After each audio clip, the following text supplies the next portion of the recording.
Manjaro kullanmaya başladım. 6 hafta bitti.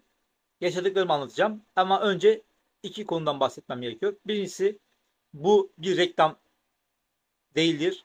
Ben de herkes gibi eczaneden parasını ödeyerek aldım. Kredi kartıyla ödedim. İspat edebilirim. İkincisi de ben doktor değilim. Bu bir tavsiye değildir. Bahsettiğimiz ilaç çok etkili ve çok yan etkili bir ilaçtır. Ne yazık ki bunun reçetesiz satılıyor olması insanları doktor kontrolsüz almaya sevk ediyor. Bu yanlış arkadaşlar. Bu kadar çok etkili ve yan etkisi olan bir ilacı lütfen sakın kendiniz gidip eczaneye almayın. Önce bir endokrinoloji doktoruna gidin. Onun onayını alın. Öyle başlayın. Dozları arttırırken de bir endokrinoloji doktorundan onay alarak dozları arttırın. Kendinize bu kötülüğü yapmayın. İlacın satımının serbest olması, reçetesi olması şu an bu ülkede yeni olduğu için zannediyorum ki ileride bunu reçete haline getirecekler. Çünkü bu bir yanlış. Muhtemelen şu anda bu gözden kaçmış bir şey. Şimdi gelelim. 6 hafta geçti ve ben ne yaşadım? Öncelikle şunu hatırlatayım. Ben 100 kilogram olarak başladım. Şeker hastasıyım. Zayıflamak için değil, diyabet tedavisi için başladım. Ama bunun zayıflatıyor olmasında bir avantaj görüp ideal kiloma geleceğim için de benim için faydalı bir ilaç olduğu için ben buna başladım. Şu an 6 hafta bitti. İlk 4 hafta 2,5 miligramlık kullandım. Doktora söyledim. Doktor bana dedi ki kaç kilogram verdin? Kaç kilogram verdiğimi söyledim. O zaman 5'e geçebilirsin dedi. Bir tahlil falan yapmadı. Ben de şöyle anladım. Verdiğim kiloya orantılı olarak işe yarayıp yaramadığı, ne kadar yaradığını oradan kanaat getirdi ve tamam sen 5'e geç dedi. Ve bana dedi ki 5 bitti mi gel. Gerekirse dozu hiç arttırmayız, öyle devam ederiz. Ben 6 hafta sonunda 10 kilogram verdim. 4 tane 2,5 miligram vuruldum. 2 tane 2,5 miligram vuruldum.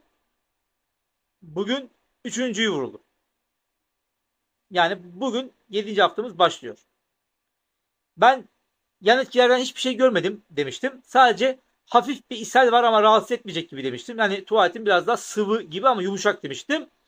O değişti. Onu söyleyeyim. Ben 5 miligramın ilkini olduğumda bir şey olmadı yine. Ama bu haftanın iğnesini yani 6. iğne ikinci 5 miligram olduğumda bir gün sonra gece yarısı tuvalete zor yetiştim. Ve ishal oldum. Ve ishalim tüm hafta şu ana kadar devam etti. Hani böyle çok rahatsız etmiyor ama açıkçası birden geliyor ve tuvalete gitmem gerekiyor. Ya da ben ufak bir ihtimal bulduğumda huylandığımda gidiyorum. Ama ishalim. Bendeki yan etkisi şu anda bu. Bu arada bana birisi e, videoya yorum yazmış. Birinci haftanın videosuna. Demiş ki ben birinci haftada demişim ki akşamları havuç yiyorum. Demiş abi her zaman havuç mu yiyeceğiz? Bakın arkadaşlar ben şunu söyledim. Madem bu kilo veriyor ben bu kilo verme sürecini biraz da benden takviyeyle sadece ilaca dayanarak değil hızlandırayım. Daha çok kilo vereyim. İyi bir kilo yiyeyim ve orada kalmak için de çabalayayım. Ben eskiden 71,5-72 kiloydum. Yani ben tekrar aynı kiloma hatta 70'e düşmek istiyorum. Ve sonra onu bir şekilde korumak istiyorum. Asıl kiloma. Şimdi bak ben her gün havuç yemiyorum. O haftaydı. 2 kilogram havuç aldım ve o bitti. Bir daha da almadım. Ama şunu söyleyeyim. Bazen aklım esip bir havuç haftası yaparım kendime. Ama hayat boyu da havuç yemem. Tavşan değilim ben. Ben size bir şey daha söyleyeyim. Kötü bir haber benden yana. Mesela demiştim ki ben sabahları çay içmem gerekiyor. 3 bardak çay içmem gerekiyor. Yani böyle bir şeyim var ama çayın yanına bir şey atmam lazım ağzıma.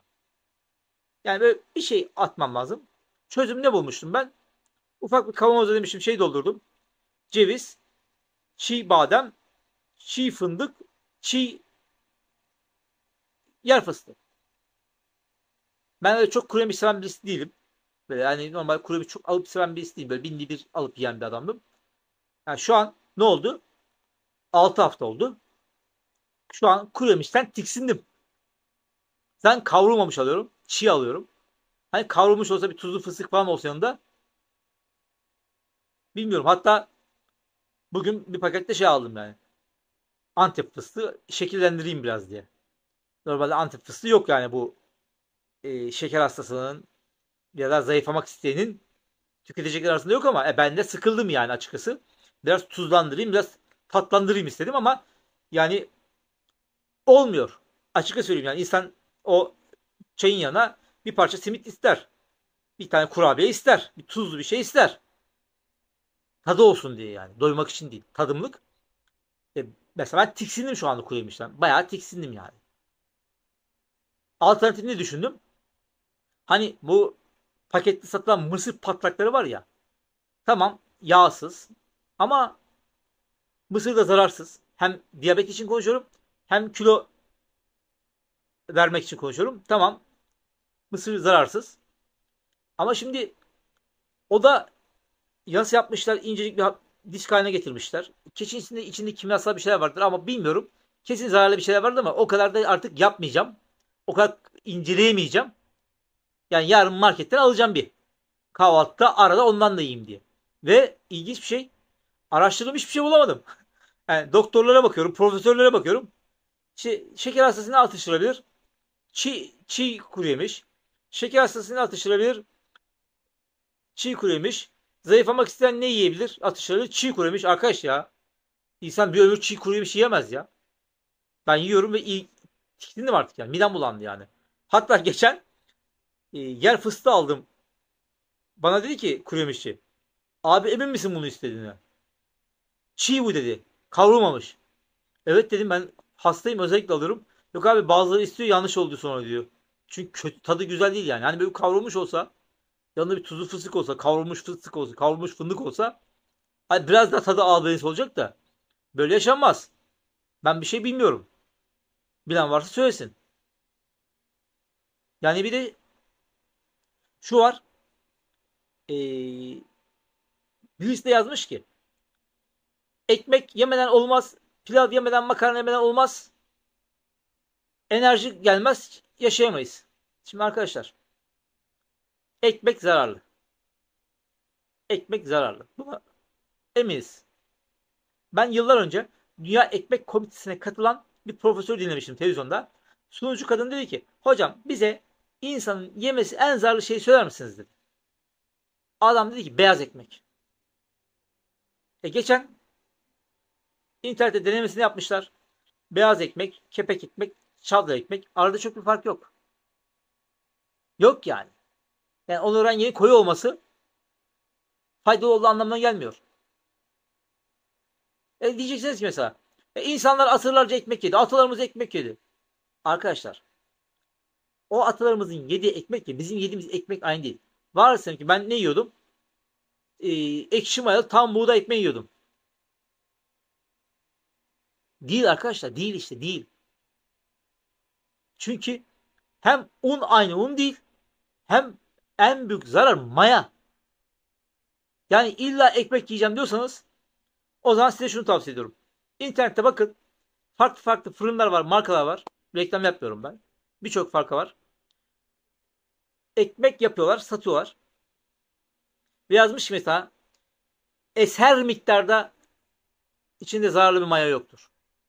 Ha, oradan sipariş edip onlardan yiyin. Madem illa ekmek yiyeceksiniz. Akla şu gelebilir. Ya o çok pahalı. Hayır arkadaşlar. Ben kullananların yorumlarını falan okudum. Diyor ki az yiyorum.